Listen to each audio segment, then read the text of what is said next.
Hello ছোট্ট বন্ধুরা, কেমন আছো সবাই?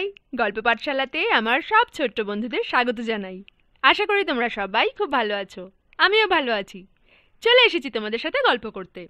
আজ তোমাদের আমি একটা কাঠুরিয়া আর একটা মৌমাছির গল্প শোনাবো। তোমরা সবাই রেডি তো? চলো তাহলে আমরা গল্প শুরু করে দিই। আচ্ছা, তার আগে বলে নিই, কাঠুরিয়াকে ইংরেজিতে বলে উড কাটার, আর মৌমাছিকে ইংরেজিতে বলে বি বা হানি বি। আমরা সবাই জানি যে কাঠুরিয়ারা বন থেকে কাঠ কেটে সেই কাঠ বাজারে বিক্রি করে নিজেদের জীবন যাপন করে। এমনই এক কাঠুরিয়া ছিল যে রোজ জঙ্গলে যেত কাঠ কাটতে, আর সেই কাঠ বাজারে বিক্রি করে সে তার সংসার চালাতো। একদিন সে কাঠ কাটতে না পারলে তার সংসারে রান্না হতো না, এতটাই সে গরিব ছিল। একদিনকে সে জঙ্গলে কাঠ কাটছিল, একটা মৌমাছি কোথা থেকে যেন ভন ভন ভন ভন করে এসে তার কানের কাছে বলল, এই যে কাঠুরিয়া ভাই, তুমি যে এইভাবে রোজ রোজ কাঠের জন্য এত বড় বড় গাছ কেটে ফেলছো, এতে তুমি তোমার আমার সকলের কত বড় ক্ষতি করছো, তুমি কি জানো? কাঠুরিয়া অবাক হয়ে বলল, ওমা, গাছ না কাটলে আমি কাঠ পাবো কি করে? আর কাঠ না পেলে আমার সংসারই বা চলবে কি করে? এটাই তো আমার কাজ। কাঠুরিয়া ভাই, আজকে তুমি কাঠ পাওয়ার জন্য গাছ কাটছো, এইভাবে গাছ কাটতে কাটতে যখন এই জঙ্গলের গাছ শেষ হয়ে যাবে, তুমি যাবে আরেক জঙ্গলে, তখন ওখানেও আস্তে আস্তে গাছ কাটতে কাটতে সব গাছ শেষ হয়ে যাবে। এইভাবে তুমি যে গাছ কাটছো, কিন্তু একটাও কি গাছ লাগিয়েছো? যখন সমস্ত গাছ এইভাবে শেষ হয়ে যাবে কাটতে কাটতে, তখন কি হবে একবার ভাবতে পারছো? হ্যাঁ, বুঝতে পারছি, এইভাবে গাছ কাটলে তোমাদের পশু পাখিদের খুব অসুবিধা হয়ে যায়, কিন্তু আমি বা কী করবো বলো? আমিও তো নিরুপায়। আমার সংসার চালানোর জন্য আমাকে এই কাজ করতেই হয়। নতুন কোনো কাজ এই মুহূর্তে পাওয়া খুব মুশকিল, আর আমি দিন আনি দিন খাই ভাই, আমাকে যে এই কাজ করতেই হবে। এবার মৌমাছি বলল, না না কাঠুরিয়া ভাই, আমি শুধু আমাদের জন্য বলছি না, এইভাবে গাছ কাটতে থাকলে মানুষজন, সমস্ত জীবজগতের বিশাল বড় ক্ষতি হবে। মানে তুমি বলতে চাচ্ছ যে গাছ কাটলে আমাদেরও ক্ষতি হবে? কিন্তু গাছ কাটলে আমাদের কি ক্ষতি হবে? বরং গাছ কাটতে না পারলে আমার সংসার চলবে না। তাহলে শোনো কাঠুরিয়া ভাই, এই গাছ কাটলে শুধু পশু পাখিদেরই ক্ষতি হবে না, মানুষজন জীবজগৎ সকলের ক্ষতি হবে। কারণ এই যে তুমি শ্বাস প্রশ্বাস নিচ্ছ, সেই শ্বাস প্রশ্বাস এই গাছের জন্যই তো নিতে পারছো। কারণ গাছ থেকে অক্সিজেন নামক একটা গ্যাস বেরোয়, আর সেই গ্যাসটাই আমাদের শ্বাস প্রশ্বাস নিতে সাহায্য করে। একবার ভেবে দেখো, গাছ না থাকলে এই অক্সিজেন গ্যাসও থাকবে না, আর তখন আমরা কিভাবে শ্বাস প্রশ্বাস নেব? তোমরাই বা কিভাবে নেবে? এমনকি গাছ না থাকলে বৃষ্টিও বন্ধ হয়ে যাবে, চারিদিকে খরা দেখা দেবে, এই যে শাকসবজি ফলমূল এগুলো কিছুই তখন হবে না।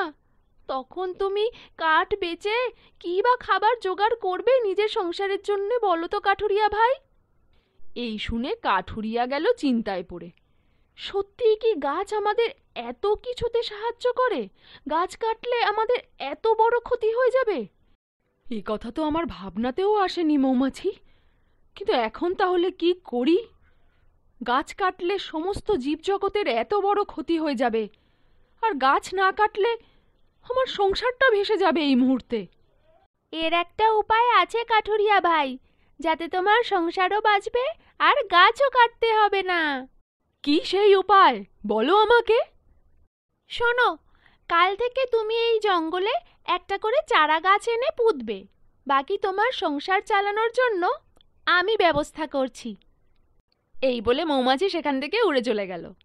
আর কাঠুরিয়া এদিকে ভাবতে লাগলো যে শুধু একটা চারা গাছ পুঁতলেই সমস্যার সমাধান হয়ে যাবে।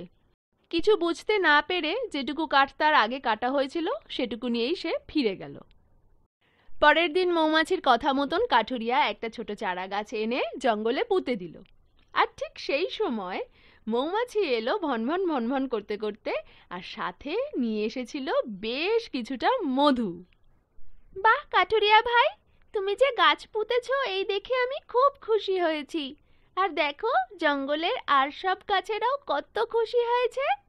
আজ থেকে তুমি আর গাছ কাটবে না, শুধু গাছ পুঁতবে, আর তার বদলে আমি তোমাকে দেব এই মধু। এই মধু তুমি বাজারে বিক্রি করে তোমার সংসার চালাবে।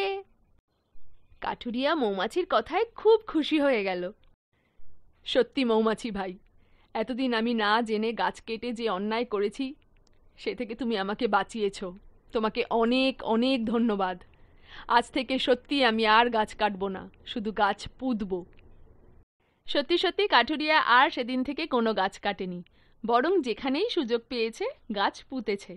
আর মৌমাছি কাঠুরিয়াকে মধু দিয়ে গেছে। সেই মধু বিক্রি করে কাঠুরিয়ার সংসারে আগের থেকে এখন অনেক অভাব কমে গেছে। তাহলে এই গল্প থেকে আমরা কি শিখলাম বন্ধুরা? যে গাছ আমাদের জীবন বাঁচায়, তাই আমাদেরও গাছ না কেটে গাছের জীবন বাঁচানো উচিত। তাহলে বন্ধুরা, গল্পটা তোমাদের যদি ভালো লাগে তাহলে তোমাদের বন্ধুদের সাথেও শেয়ার করো। আর তোমরাও চেষ্টা করো যখনই সুযোগ পাবে, যেখানেই সুযোগ পাবে, গাছ লাগাতে, কেমন? আর সবাইকে বলবে যে গাছ কেটো না, গাছ লাগাও, কারণ গাছ আমাদের জীবন বাঁচায়, কেমন? আজকের গল্প তাহলে এখানেই শেষ। খুব তাড়াতাড়ি আবার একটা নতুন গল্প নিয়ে চলে আসবো তোমাদের সাথে গল্প করতে। আজ তাহলে আসি। তোমরা খুব ভালো থেকো, সুস্থ থেকো, আনন্দে থেকো। Love you. টাটা।